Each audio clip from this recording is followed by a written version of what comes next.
Shalom, selamat hari Minggu Bapak Ibu Saudara-saudari sekalian. Ibadah hari Minggu 12 September 2021 akan dilayani oleh Pendeta Theodorus Willem Noya dengan tema Apa Katamu Tentang Aku. Untuk warta lisan, persidangan Majelis Jemaat GKI Rungkut Asri akan diselenggarakan pada hari Sabtu tanggal 18 September pukul 18.00 melalui Zoom meeting. Bagi jemaat yang ingin menyampaikan saran atau masukan berkenaan dengan aktivitas pelayanan gerejawi, bisa menyampaikan secara tertulis dan ditujukan kepada majelis jemaat paling lambat pada hari Jumat tanggal 17 September 2021, atau bisa juga melalui email ke email gki.rungkutasri@gmail.com. Sebelum memasuki ibadah, mari kita mengambil saat hening sejenak.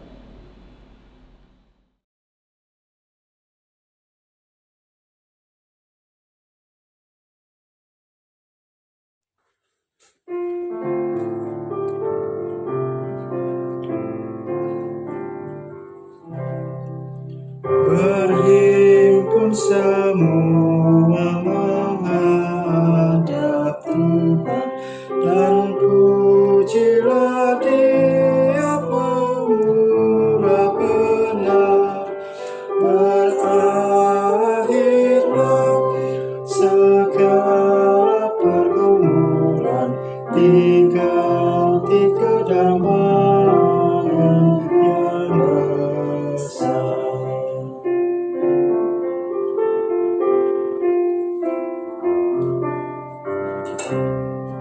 Hormati namanya serta kenangkan mujizat yang sudah dibuatnya.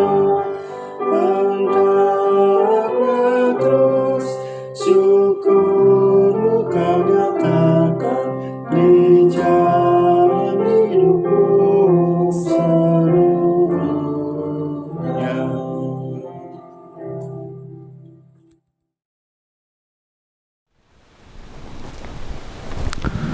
Kebaktian ini berlangsung di dalam nama Bapa, Anak, dan Roh Kudus.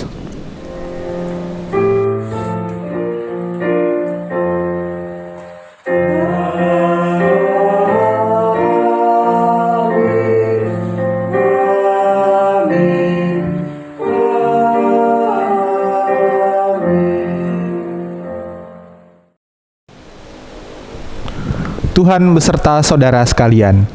Dan beserta saudara juga. Bapak Ibu Saudara-saudari, hari ini kita beribadah merayakan hari Minggu, hari Tuhan kita. Apa katamu tentang aku? Itu adalah pertanyaan Yesus kepada murid-muridnya yang setia mengikut Dia. Melalui pertanyaan ini kita merefleksikan bagaimana cara kita memandang Yesus. Saat ini kita diajak untuk memandang Yesus sebagai Mesias yang menderita dalam ketaatan kepada Allah, bukan Mesias yang memuaskan ambisi pribadi. Dengan demikian kita dapat mengikuti dan meneladani apa yang dilakukan oleh Sang Mesias.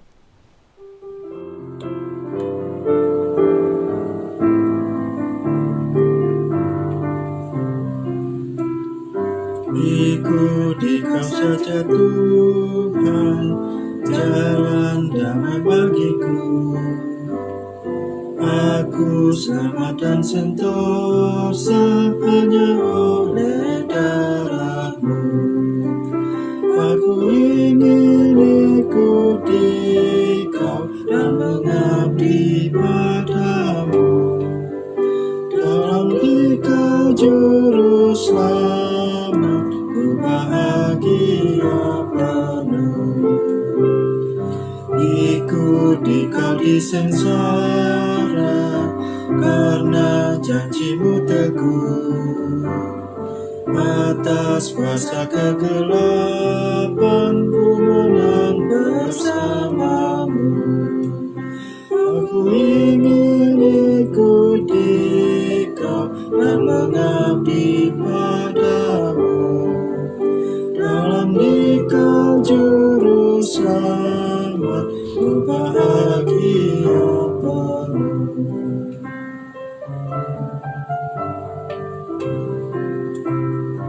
ikut dan menyangkal diri, aku buang yang fana, hanya turut kehendakmu dan padamu berserah. Aku ingin ikut Kau dan mengabdi padamu, dan Kau juru selamat, ku bahagia penuh.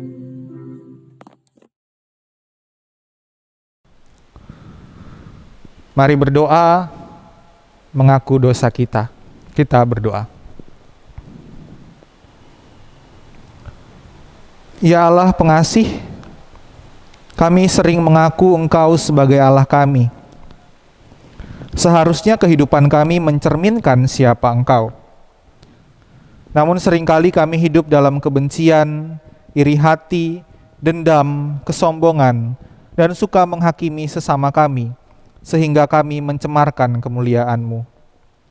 Kehidupan kami yang jahat justru tidak menunjukkan Allah yang penuh kasih dan Maha Pengampun. Karena itu kami memohon, kasihanilah kami ya Allah.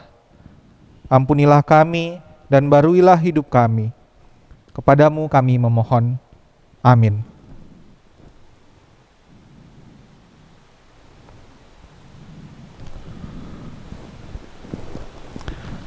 Saudara-saudari, terimalah berita anugerah dari Mazmur 116 ayat 5 sampai 7. Tuhan adalah pengasih dan adil, Allah kita penyayang. Tuhan memelihara orang-orang sederhana. Aku sudah lemah, tetapi diselamatkannya aku. Kembalilah tenang, hai jiwaku, sebab Tuhan telah berbuat baik kepadamu. Demikianlah berita anugerah dari Tuhan. Syukur kepada Allah. Damai Kristus bagimu. Damai Kristus bagimu juga.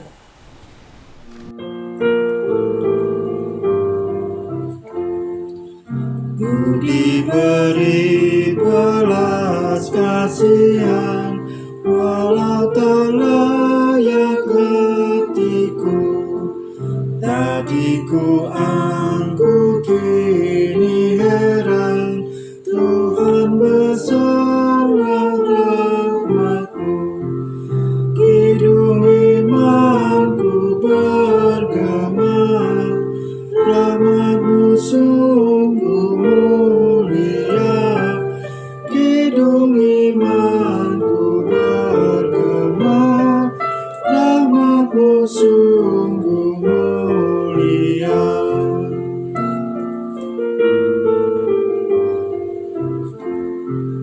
Ya Tuhan, jangan ambil rahmat yang Kau beri kepadaku, karena dengannya aku selamat sampai ke dalam rumah-Mu. Di sana ku muliakanlah nama-Mu selama-lamanya. Di sana ku muliakanlah nama-Mu selama-lamanya.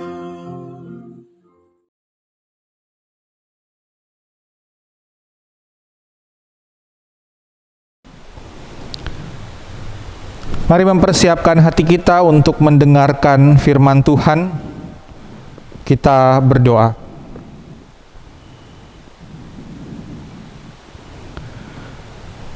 Kami mengucap syukur karena Engkau Allah yang baik, Allah yang memelihara kehidupan kami, Allah yang setia, yang selalu menaungi kami dalam cinta kasih. Saat ini Tuhan, ketika hari Minggu ini kami datang beribadah kepadamu, tolonglah kami agar kami dapat mengarahkan hati dan memusatkan pikiran kami kepadamu. Sehingga ketika kami mendengarkan sabdamu pada hari ini, kami dapat memahaminya, memeliharanya dalam hati kami, lalu melakukannya dalam kehidupan kami sehari-hari. Tolonglah kami ya Tuhan, agar kami dapat menjadi pelaku-pelaku firman Tuhan yang memancarkan kemuliaan Tuhan. Berfirmanlah ya Allah, karena kami siap mendengarkan. Amin. Bacaan pertama, bacaan terambil dari Yesaya 50 ayat 4. Tuhan Allah telah memberikan kepadaku lidah seorang murid, supaya dengan perkataan aku dapat memberi semangat baru kepada orang yang letih lesu. Setiap pagi ia mempertajam pendengaranku untuk mendengar seperti seorang murid. Tuhan Allah telah membuka telingaku dan aku tidak memberontak, tidak berpaling ke belakang. Aku memberi punggungku kepada orang-orang yang memukul aku, dan pipiku kepada orang-orang yang mencabut janggutku. Aku tidak menyembunyikan mukaku ketika aku dinodai dan diludahi. Tetapi Tuhan Allah menolong aku, sebab itu aku tidak mendapat noda. Sebab itu aku meneguhkan hatiku seperti keteguhan gunung batu, karena aku tahu bahwa aku tidak akan mendapat malu. Dia yang menyatakan aku benar telah dekat. Siapakah yang berani berbantah dengan aku? Marilah kita tampil bersama-sama. Siapakah lawanku berperkara? Biarlah ia mendekat kepadaku. Sesungguhnya Tuhan Allah menolong aku. Siapakah yang berani menyatakan aku bersalah? Sesungguhnya mereka semua akan memburuk seperti pakaian yang sudah usang. Ngengat akan memakan mereka. Demikianlah sabda Tuhan. Syukur kepada Allah. Marilah kita menanggapi bacaan tadi dengan Mazmur 116 ayat 1. Ku mengasihi Tuhan, sebab Dia dengar suaraku dan permohonanku, dan sendengkan telinganya kepadaku. Sepanjang hidupku berseru padanya. Tali-tali maut telah melilit aku, kegentaran pada maut menyesakkan diriku. Tapi aku menyerukan nama Tuhan, sepanjang hidupku, ku berseru padanya.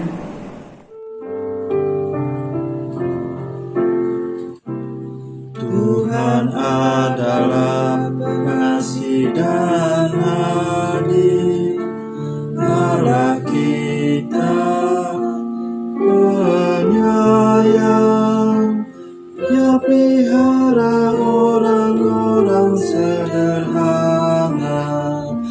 Ku telah lemah tapi Dia selamatkanku.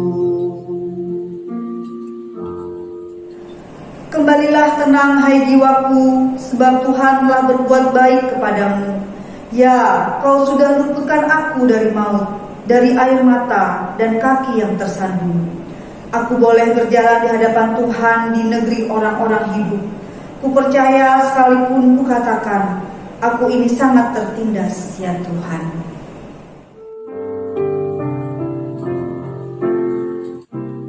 Tuhan adalah pengasih dan adil, Allah kita penyayang, Dia pelihara orang-orang sederhana. Ku telah lemah tapi Dia selamatkanku. Bacaan kedua. Bacaan terambil dari Yakobus 3 ayat 1. Saudara-saudaraku, janganlah banyak orang di antara kamu mau menjadi guru, sebab kita tahu bahwa sebagai guru kita akan dihakimi menurut ukuran yang lebih berat, sebab kita semua bersalah dalam banyak hal. Barang siapa tidak bersalah dalam perkataannya, ia adalah orang sempurna, yang dapat juga mengendalikan seluruh tubuhnya. Kita mengenakan kekang pada mulut kuda, sehingga ia menuruti kehendak kita. Dengan jalan demikian, kita dapat juga mengendalikan seluruh tubuhnya. Dan lihat saja, kapal-kapal, walaupun amat besar dan digerakkan oleh angin keras, namun dapat dikendalikan oleh kemudi yang amat kecil, menurut kehendak jurumudi. Demikian juga lidah, walaupun suatu anggota kecil dari tubuh, namun dapat memegahkan perkara-perkara yang besar. Lihatlah betapapun kecilnya api, ia dapat membakar hutan yang besar.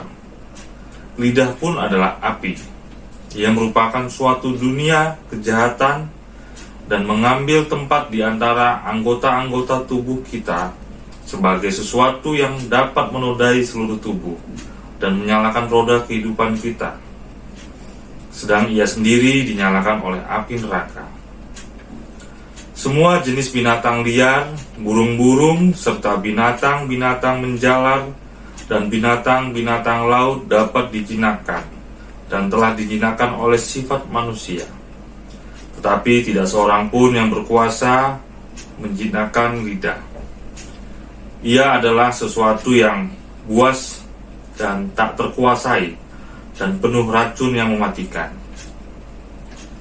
Dengan lidah kita memuji Tuhan, Bapa kita, dan dengan lidah kita mengutuk manusia yang diciptakan menurut rupa Allah. Dari mulut yang satu keluar berkat dan kutuk. Hal ini, saudara-saudaraku, tidak boleh demikian terjadi. Adakah sumber memancarkan air tawar dan air pahit dari mata air yang sama? Saudara-saudaraku, adakah pohon ara dapat menghasilkan buah zaitun? Dan adakah pokok anggur dapat menghasilkan buah ara? Demikian juga, mata air asin tidak dapat mengeluarkan air tawar. Demikianlah sabda Tuhan. Syukur kepada Allah. Injil Yesus Kristus menurut Markus pasal 8 ayat 27.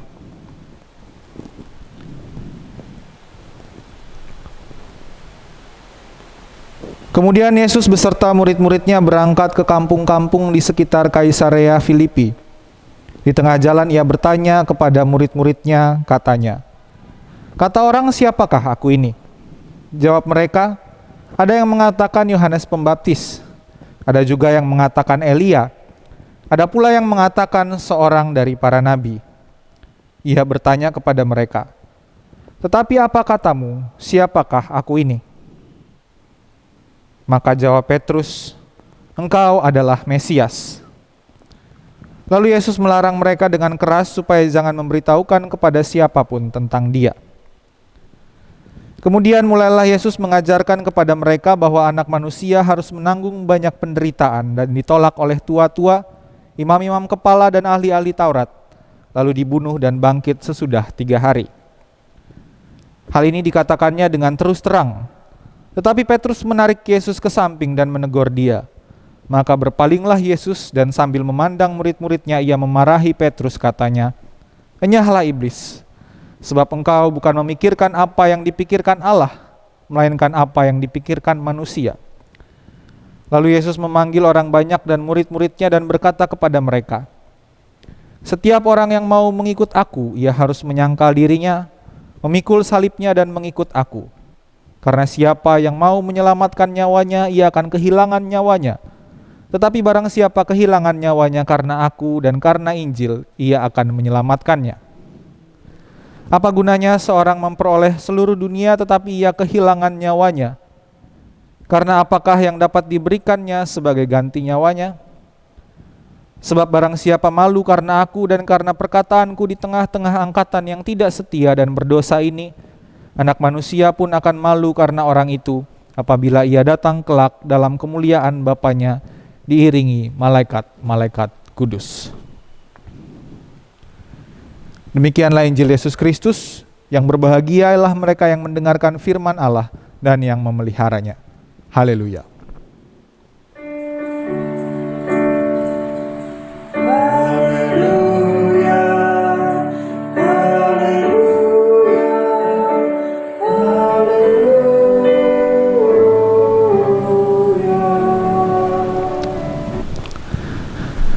Selamat hari Minggu Bapak Ibu Saudara-saudari semuanya.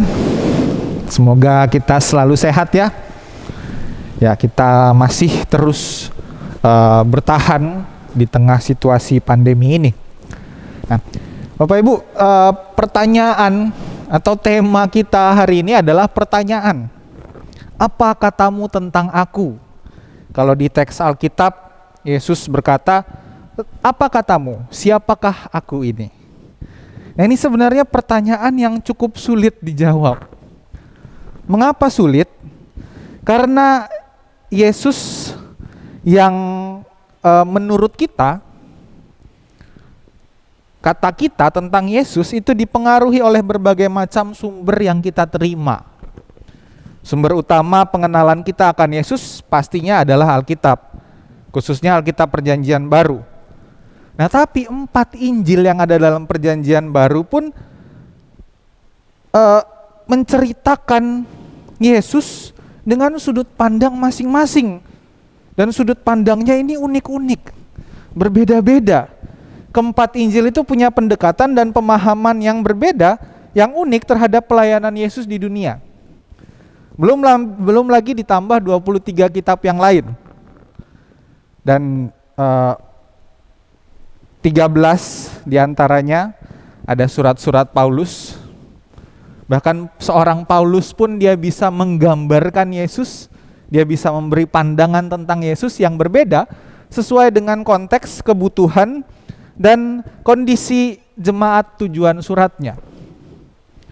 Jadi sangat beragam sebenarnya pandangan tentang Yesus di dalam Alkitab Perjanjian Baru. Kita tidak bisa menutup mata bahwa dalam PB penggambaran tentang Yesus itu sangat beragam. Padahal dari Perjanjian Barulah kita mengenal Yesus. Jadi pengenalan kita tentang Yesus itu berdasarkan pendekatannya siapa. Ya nggak usah seluruh Perjanjian Baru lah, Injil aja dulu. Pengenalan kita itu berdasarkan pendekatannya Injil Markus yang saat ini kita baca, Injil Matius, Injil Lukas atau Injil Yohanes. Gitu kan pertanyaannya. Nah, bahkan gereja-gereja di seluruh dunia sepanjang sejarah juga punya pandangan yang beragam tentang Yesus. Nah, itulah yang menjadi salah satu penyebab gereja terpecah-pecah ke dalam berbagai macam aliran. Karena ada perbedaan pandangan tentang Yesus atau bahkan tentang Allah. Mungkin kita bisa dengan yakin menjawab bahwa pandangan kita tentang Allah sesuai dengan ajaran GKI. Tapi ajaran GKI yang mana? Karena di GKI sendiri ada 3 sinode wilayah, ada belasan klasis, dan ratusan jemaat, serta ratusan pendeta. Dan pendekatannya juga bisa berbeda tergantung konteks dan kebutuhan di jemaat, di klasis, atau di sinode wilayahnya. Apalagi masa pandemi ini, kita nggak hanya lihat ikut di GKI 1, misalnya pagi ibadah di GKI Rungkut, siang di GKI yang lain misalnya, sore di GKI yang lain lagi. Kita lihat, wah ini kok sesama GKI aja, kok temanya sama, bahan khotbahnya sama, tapi isi khotbahnya bisa berbeda, pandangannya bisa berbeda, apalagi dengan gereja-gereja yang lain. Kalau kita mungkin ada juga gitu yang rajin ikut ibadah sehari bisa 5 kali kan, mumpung online gitu kan, nggak keluar ongkos, nggak harus jalan-jalan, tinggal di rumah aja. Paginya di GKI, siangnya di GBI, sore HKBP, malam di gereja Katolik, bisa aja kayak gitu. Dan berbeda-beda. Keliling bukan hanya keliling GKI tapi keliling gereja-gereja. Nah, belum lagi kita ikut webinar pengajaran. Sekarang webinar pengajaran bertebaran di mana-mana. Di channel YouTube, di YouTube kalau kita buka, ada macam-macam webinar tentang pengajaran. Bahkan beberapa waktu lalu sempat ramai itu perdebatan tentang Trinitas. Ada yang menolak Trinitas, ada yang membela Trinitas. Bahkan di kalangan orang-orang yang membela doktrin Trinitas pun ada perbedaan pemahaman. Lalu pertanyaannya, kata kita tentang Tuhan, tentang Allah, itu berdasarkan apa? Berdasarkan pembacaan kita akan kitab apa? Atau berdasarkan pengajaran yang kita terima dari gereja mana? Ini kan bikin pusing. Nah, tapi sebenarnya pertanyaan apa katamu tentang aku adalah pertanyaan soal pengenalan personal kita terhadap Allah. Bukan lagi soal pandangan gereja mana, tetapi soal pengenalan kita secara pribadi. Jadi apapun tradisi gereja kita, pasti mengajarkan pemahaman dan pandangan tentang Allah yang berlandaskan pada kitab suci. Nah, tapi kemudian kan di kitab suci kita, di Alkitab kita, gambaran tentang Allah juga beragam. Apalagi tentang Yesus dalam perjanjian baru. Nah, tapi itu tidak perlu membuat kita bingung, justru keberagaman pendekatan itu memperkaya pengenalan pribadi kita akan Allah. Tinggal bagaimana kita memandang Allah berdasarkan pengalaman iman kita, juga berdasarkan pembacaan kita atas kitab suci, berlandaskan pada Alkitab. Maka sebenarnya pemahaman iman kita dibentuk oleh tradisi-tradisi yang kita miliki, dibentuk juga oleh pemahaman kita tentang Alkitab, pengajaran-pengajaran para rasul melalui kitab suci. Dan itulah yang membentuk bagaimana kita melihat Allah. Nah, yang sulit dari pertanyaan ini adalah pertanyaan lanjutannya. Karena pertanyaan apa katamu tentang aku diikuti dengan apa katamu tentang dirimu. Apa maksudnya? Maksudnya adalah bagaimana cara kita memandang Allah itu memengaruhi identitas kita sebagai umat Allah. Jika kita memandang Allah sebagai Allah yang menuntut balas, Allah yang menghukum dan mengajar, maka kita akan menjadi pribadi-pribadi yang pendendam, yang suka menghakimi. Kita hanya memikirkan perbuatan kita ini mendatangkan ganjaran yang seperti apa, mendatangkan pahala atau hukuman, mendatangkan surga atau neraka. Akhirnya kita terlalu sibuk dengan diri kita sendiri, sehingga tidak sempat untuk melakukan sesuatu yang berdampak bagi orang lain. Kita tidak berbuah. Atau mungkin kita seperti Petrus, yang hanya memandang Allah kita yang penuh kemuliaan, Allah yang jauh di sana, yang tidak tergapai. Nah, sekarang kan banyak gereja-gereja atau orang-orang Kristen yang mengajarkan bahwa Allah kita bertahta dalam kemuliaan di atas puji-pujian. Akhirnya kerjaan kita hanya memuji Tuhan, nyanyi-nyanyi, tapi kita nggak punya action apa-apa. Karena itu Yesus menegur Petrus. Dia bilang bahwa Mesias datang untuk menderita. Dia bukan tinggal dalam tahtanya yang mulia, tapi dia datang untuk menderita.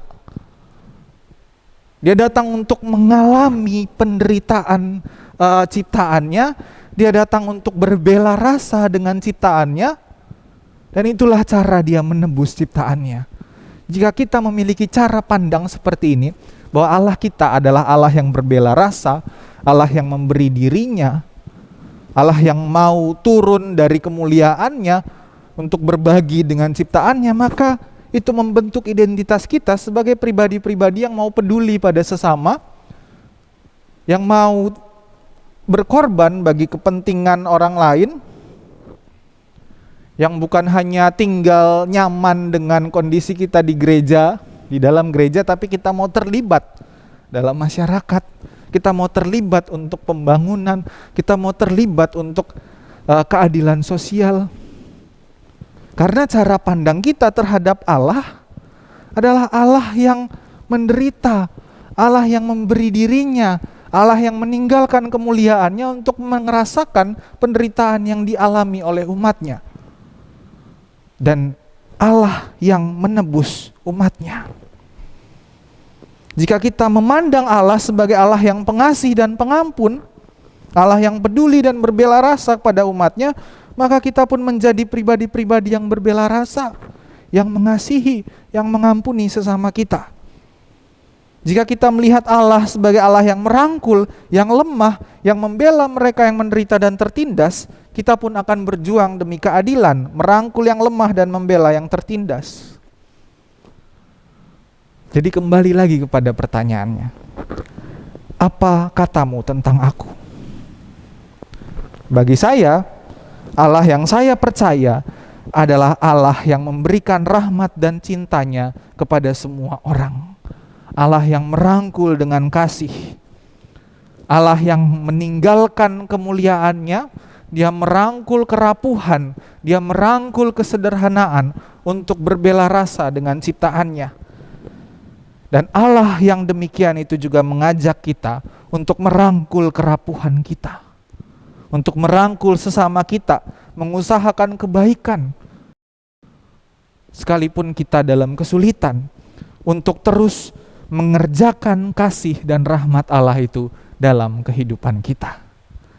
Kiranya Tuhan selalu menolong kita, memampukan kita untuk menghadirkan Allah yang penuh kasih dalam kehidupan kita sehari-hari. Amin.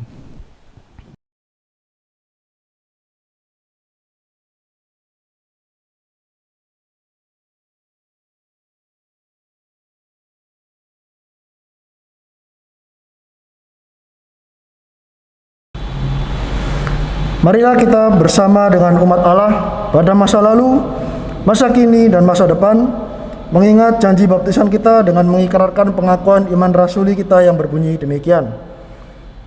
Aku percaya kepada Allah, Bapa yang Maha Kuasa, Khalik langit dan bumi, dan kepada Yesus Kristus, anaknya yang tunggal Tuhan kita, yang dikandung daripada Roh Kudus, lahir dari antara Maria, yang menderita sengsara di bawah pemerintahan Pontius Pilatus, disalibkan, mati dan dikuburkan, turun ke dalam kerajaan maut. Pada hari yang ketiga, bangkit pula dari antara orang mati, naik ke surga, duduk di sebelah kanan Allah, Bapa yang Maha Kuasa, dan dari sana ia akan datang untuk menghakimi orang yang hidup dan yang mati. Aku percaya pada Roh Kudus, gereja yang kudus dan am, persekutuan orang kudus, pengampunan dosa, kebangkitan orang mati, dan hidup yang kekal. Amin.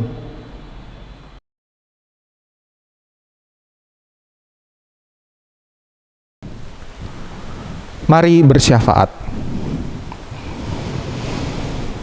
Kami mengucap syukur karena Engkau adalah Allah yang begitu baik, Allah yang merengkuh kerapuhan, yang menjadi sama, menjadi serupa dengan ciptaannya untuk berbela rasa dengan kami. Allah yang menderita, Allah yang mau berbagi, Allah yang mau peduli, Allah yang mau memperhatikan umatnya. Karena itu ajarlah kami ya Tuhan untuk mengimani Allah yang penuh kasih itu, sehingga kehidupan kami juga dipenuhi dengan bela rasa, dengan cinta kasih, agar kami sanggup dan mampu untuk merengkuh kerapuhan kami, untuk menerima keberadaan diri kami, untuk mau berbagi dengan sesama kami, untuk mau peduli dengan sesama kami. Karena itu Tuhan, saat ini kami juga mau peduli dengan mereka yang sakit, mereka yang lemah, mereka yang berjuang dalam kondisi tubuh yang lemah, mereka dalam pemulihan. Kiranya Tuhan berikan mereka sukacita walaupun di tengah keadaan yang lemah. Biarlah mereka merasakan Engkau yang terus mengasihi dan merangkul mereka dalam kasih, sehingga mereka dapat bersyukur selalu kepada Tuhan. Kami berdoa bagi situasi pandemi COVID-19 yang belum berakhir, mereka yang menjadi korban yang terkena dampak dari pandemi ini, baik secara kesehatan, mereka yang harus berjuang untuk pulih, atau mereka yang terdampak secara psikologis maupun secara ekonomi. Biarlah mereka dapat terus berpengharapan kepadamu Tuhan. Ajarlah kami untuk mau juga berbagi dengan mereka, untuk mau terus mendukung mereka dalam doa kami, dalam tindakan kami, sehingga kami dapat berbagi sukacita dengan sesama kami ini. Kami berdoa bagi pemerintah kami, berdoa bagi bangsa kami Indonesia dalam rangka mengatasi berbagai macam krisis, terkhusus krisis pandemi COVID ini. Berikanlah mereka hikmat-Mu, berikanlah pemerintah kami kebijaksanaan untuk mengambil sikap, untuk mengambil keputusan, untuk memperjuangkan kebaikan bagi negeri ini. Kami berdoa bagi gereja Tuhan di seluruh dunia yang terus berjuang bagi keadilan, perdamaian, dan keutuhan ciptaan. Juga untuk gereja Tuhan di Indonesia, terkhusus Gereja Kristen Indonesia dan Jemaat-Mu GKI Rungkut Asri. Dalam karya kami, dalam pelayanan kami di tengah segala keterbatasan ini, Biarlah kami dapat terus menghadirkan kasih dan rahmat Allah, dapat terus menjadi berkat bagi jemaat Tuhan, bagi warga jemaat, bagi simpatisan, bagi siapapun yang kami jumpai dalam kehidupan kami sehari-hari. Mampukanlah kami untuk menghadirkan Kristus yang penuh rahmat dan penuh kasih dalam kehidupan kami. Terima kasih ya Tuhan. Kami berdoa juga menyerahkan pergumulan kami masing-masing sebagai pribadi, sebagai keluarga. Biarlah kami dapat menjalani segala pergumulan kami ini dengan berpengharapan, dengan beriman kepada Allah yang senantiasa memelihara kehidupan kami. Tolonglah kami ya Tuhan, agar kami pun dapat menjadi berkat di tengah segala keadaan ini. Kami bersyukur dan berdoa, kami memohon kepada Allah Bapa di dalam nama Yesus Kristus dan penyertaan Roh Kudus. Amin. Sekarang tiba saatnya untuk memberikan persembahan. Persembahan untuk gereja, Bapak Ibu bisa memberikan melalui transfer ke rekening BCA atas nama GKI Rungkut Asri atau melalui QR Code. Persembahan untuk pembangunan, Bapak Ibu bisa memberikan melalui transfer ke rekening Bank Mandiri. Untuk persembahan tunai, Bapak Ibu bisa memberikannya ke dalam amplop tertutup dan dimasukkan ke kotak persembahan di gereja. Atau Bapak Ibu bisa menginformasikan ke kantor gereja untuk mengambil persembahan dalam amplop tertutup di rumah Bapak Ibu. Umat Tuhan, marilah mengucap syukur dan memuliakan Tuhan atas kebaikannya. Dengan dilandasi firman Tuhan dalam Mazmur 96 ayat yang ke-8, berilah kepada Tuhan kemuliaan namanya, bawalah persembahan dan masuklah ke pelatarannya.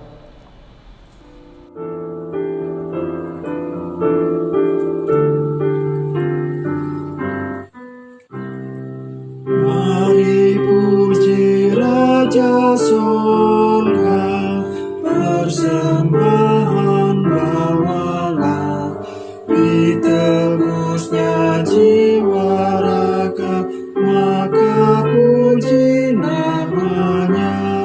Puji Dia, puji Dia, puji Raja semesta, puji yang kekal lamanya bagi umat dalam dulu kini selamanya, panjang sabar mahawan. Puji Dia, yang setia ajar.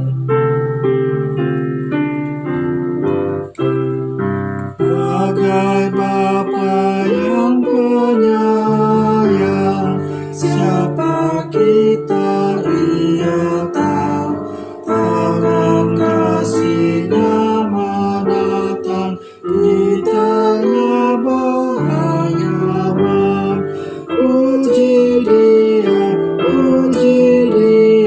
kasih-Nya seluas-luas.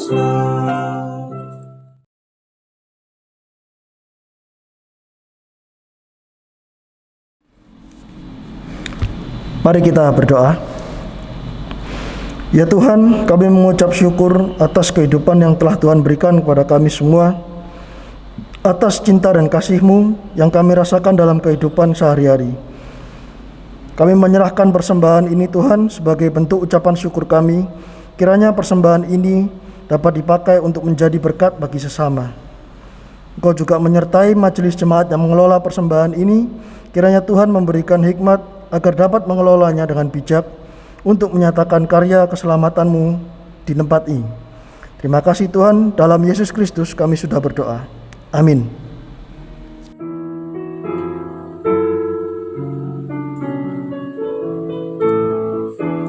Makin serupa Yesus Tuhanku, inilah sungguh kerinduanku. Makin bersabar, lembut dan merendah, makin ceria dan rajin bekerja. Ya Tuhanku, ku berikan padamu hidup penuh dan hatiku segenap. Hapuskanlah semua dosaku, jadikanlah ku milikmu tetap. Makin serupa Yesus Tuhanku, setiap hari ini doaku. Makin bergiat menjadi muridnya, makin berani menjadi saksinya. Ya Tuhanku, ku berikan padamu hidup penuh dan hatiku segenap. Hapuskanlah semua dosaku, jadikanlah ku milikmu tetap. Makin serupa Yesus Tuhanku, ini selalu cita-citaku. Makin bertambah di dalam kasih-Ku, makin bersungguh menyangkal diriku. Ya Tuhanku, ku berikan padamu hidup penuh dan hatiku segenap. Hapuskanlah semua dosaku, jadikanlah ku milikmu tetap.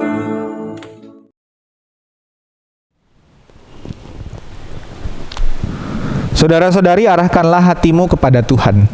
Kami mengarahkan hati kami kepada Tuhan. Jadilah saksi Kristus.